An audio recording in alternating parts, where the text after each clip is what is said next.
Chapter 2. Troublesome Customer. The rest of the night passed by in a blur, and Kyle found himself back home wondering what the deal with the lady he encountered in the shop was. People in California were typically disrespectful, but not only did she make aimses at the shop with her wet clothes and muddy shoes, she was rude that Kyle didn't understand why it was so hard for people to be kind, but he didn't care much as long as they didn't bother him like this lady did. She walked out of the shop after receiving a call soon after he forbade her from smoking, but something told him that she would have done whatever showed it either way.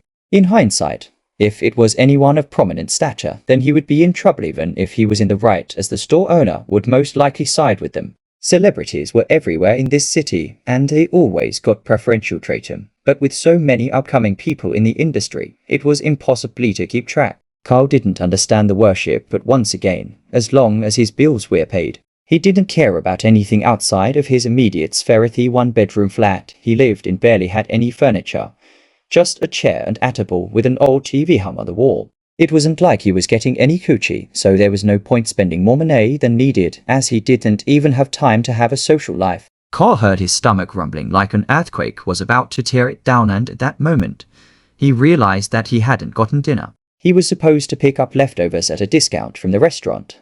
They did his for meals that weren't touched or barely eaten. It was against restaurant policy, but Kyle used the neat old "it is for my dog" trick to escape judgment. The fact that they resold it to him, however, was strange, but Kyle didn't complain because he knew the cost of these things. "Fucking hell. Universe 7, Kylo," Kyle said under his breath as he unwillingly took himself to his fridge, but he already knew that there was nothing there to it. He just opened it and stared at it. All there was milk that he didn't even know was good or not, with leftover food that wasn't suitable for human consumption. You do only live once, Kyle thought to himself, weighing the option before him, before quickly pushing the idea out of his head. "I guess no dinner tonight," Kyle muttered to himself in defeat, dragging his feet across the floor as he crashed into his bed. But his phone buzzed. Kyle already knew who it was, as he didn't have any on it to check up on him. He had no friends, and just as he thought, it was his landlord threatening to evict him if he failed to pay rent this week. Kyle couldn't be mad at Mr. Jones. He was a kind man that has been understanding of his situation, and even waived a few payments, but he wasn't running a charity. He was running a business. Kyle was living paycheck to paycheck. If he missed a month's paycheck, he had no idea what he would do if he lost his job. But the good thing about the life he lived was that nobody would miss him, or even notice if he suddenly disappeared. 1U1116 dilemma tomorrow. The night passed by in a blur, and Kyle was ready on time. He wasn't looking forward to this, but he needed all the shifts he could get. Each day he lived, it felt like something inside of him died. He lost the ability to feel shame. He would do everything in his power to make money, even if it meant walking down the street but naked. Kyle walked to work, but this time, he made sure to carry his umbrella to avoid another mishap. His place of work was a few minutes from where he lived. The bustling street of California never slept. "Hi Carl, you're in early today," one of his co-workers greeted him. He was a young college student with everything to live for, but even with that, he was getting paid more than Carl due to his looks. His presence alone brought certain customers because he was attractive and was good with his words, so women kept returning to have a go at him, with his wavy blonde hair dangling just above his shoulder, with his ocean blue eyes making a certain place rather wet.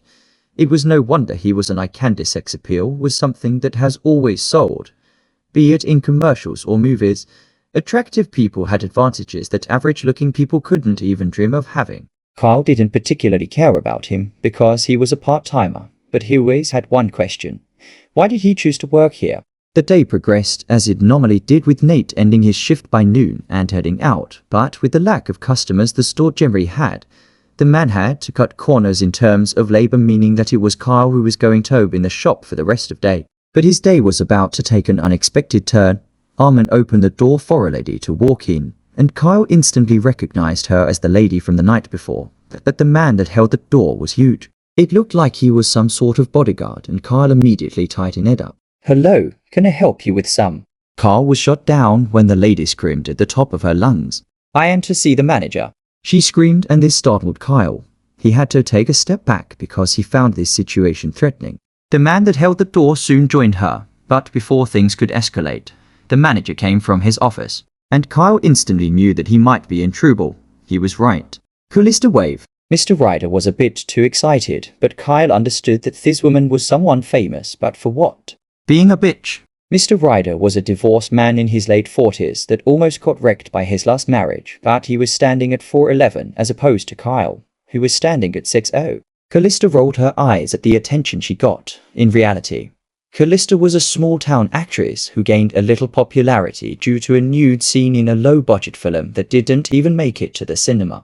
One could liken it to softcore porn, but it said a lot about Mr. Ryder that he knew who she was, but who could blame him? He was a divorced man in his late 40s. He didn't exactly have many options in the dating market. Your man boy here ruined my bag and you request a full refund. The lady barked at Ryder, and only then did Kyle see that this bag had a Louis Vuitton logo A1081 here the day before. However, he knew that no one would believe him, so he wanted to see how his boss would react to this news. That bag, it probably can feed me for a month or two, Kyle thought to himself, realizing that there was no way in hell he could afford that bag and would go into debt if he tried. I'm so sorry. It will make sure he pays you every penny this bag's worth, Ryder said, and the disgust Kyle felt building inside of him was unlike anything he had felt. This was his life. People thought they could take advantage of him whenever they pleased, but who could blame them? He had no way to fight back, and the man with her. Carl noticed he had a badge in him, so this was Apple's man. Do you have any evidence? Carl asked. He was soft-spoken to the point that people mistook him as timid. What?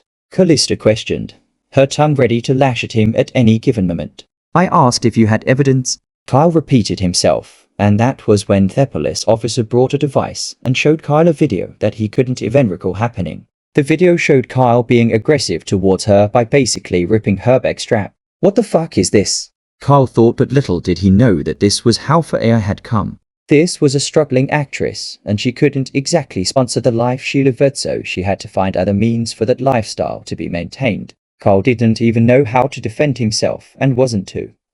No one would believe him. That is fine. How much is it to sew back the handle? Kyle said, but this was the biggest mistake he could have made at that moment. If he denied it then, they would have to have a proper investigation, but the fact that he accepted it acted as a confession. Luckily for you, Miss Callista is not interested in pressing charges as long as he get her a new bag, the officer said, and Kyle simply chuckled. Did he say something funny? Callista barked. Of all the people to scam shekos him, but Kyle knew that this was payback for stopping her from smoking in his shop. Oh right, let me just get out the S6. Oh, I have lying around gotten from my luxurious job. Kyle mocked her. That this only made his situation worse. Long story short, the police officer allowed Kyle to transfer everything he had in his account to her, which was barely up to his one. Oh, but that wasn't the worst of it.